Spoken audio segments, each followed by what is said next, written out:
السلام علیکم ورحمۃ اللہ وبرکاتہ۔ یوٹیوب چینل دنیا دین پر نبی کریم صلی اللہ علیہ وسلم کے پیارے شہر مدینہ منورہ سے خوابوں کی تعبیر۔ خواب کی جو ہے نا قسمیں ہوتی ہیں۔ ایک خواب ہوتا ہے اضغاث و احلام، جو بندہ سوچتا ہے دیکھتا ہے وہی خوابوں میں اس کے آ جاتا ہے، یا جس کی چیز کی تڑپ ہوتی ہے اسی چیز کے بارے میں اسے خواب آتے ہیں۔ ایک ہوتے ہیں خواب جو سچے خواب ہوتے ہیں، بندے کا میدے کا کوئی پرابلم نہیں ہے، سچ بولنے والا ہے، نماز اور پابندی کرنے والا، اذکار نماز کی، اسے پھر خواب آتا ہے، وہ بڑا صاف اور واضح خواب ہوتا ہے، اور پھر خاص کر اگر وہ 2-3 دفعہ ویسا ہی خواب آئے تو پھر وہ سچے خواب کی علامت ہے، کیونکہ خواب جو ہے نبوت تو ختم ہو جائے گی، لیکن سچے خواب جو ہے مومن کو دکھائے جائیں گے، جو 46واں حصہ ہے نبوت کا۔ تو ہر خواب کی تعبیر نہیں ہوتی، زیادہ اضغاث و احلام ہوتے ہیں۔ سچے خواب بہت تھوڑے لوگوں کو آتے ہیں، اور وہ سچے لوگوں کو آتے ہیں، اور جن میں علماء ہیں، جن میں جو حکمران ہیں، اور جو اہم عہدوں پر ہوتے ہیں، اور سچ اگر ان میں بولنے والے نیک لوگ ہیں، ان کو آتے ہیں۔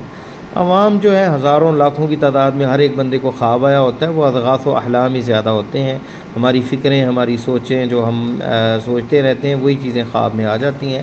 ہر بندے کو خواب سچا نہیں آتا۔ واللہ تعالیٰ عالم بالصواب۔ آپ نے یہ بھی پوچھا کہ مردے جو ہیں خواب میں ہیں، تو اس میں یہ ہے جس کو بندہ یاد کرتا ہے وہ خواب میں آ جاتے ہیں کبھی کبھار۔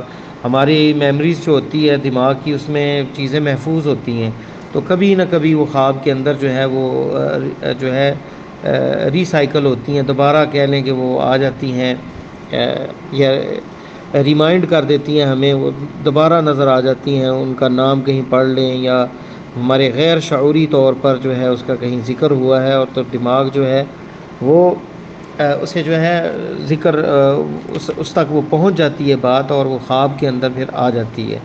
اور کبھی کبھار ایسا بھی ہوتا ہے کہ بندہ کسی کے لیے بہت دعائے خیر کر رہا ہو، اس کے لیے صدقہ کر رہا ہو، خاص کر والدہ ہو یا والد ہو، تو پھر وہ خواب میں اچھی حالت میں آ جاتے ہیں، اور یہ اللہ تعالیٰ کی طرف سے بشارت ہوتی ہے کہ آپ نے جو ان کے لیے دعائیں کی، خیر کے کام کیے، تو انشاءاللہ تعالیٰ اس سے انہیں فائدہ پہنچا ہے۔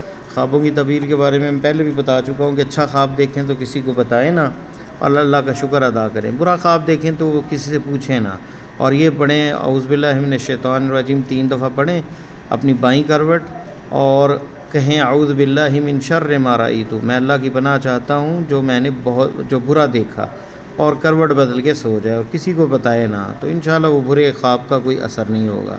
واللہ تعالیٰ عالم۔ دنیا و آخرت کی بہتری کے لیے نماز، مصنون اذکار اور قرآن سمجھ کر پڑھیں۔ نبی کریم صلی اللہ علیہ وسلم کی پیاری سنتوں پر عمل کریں، دوسروں کو بھی دعوت دیں۔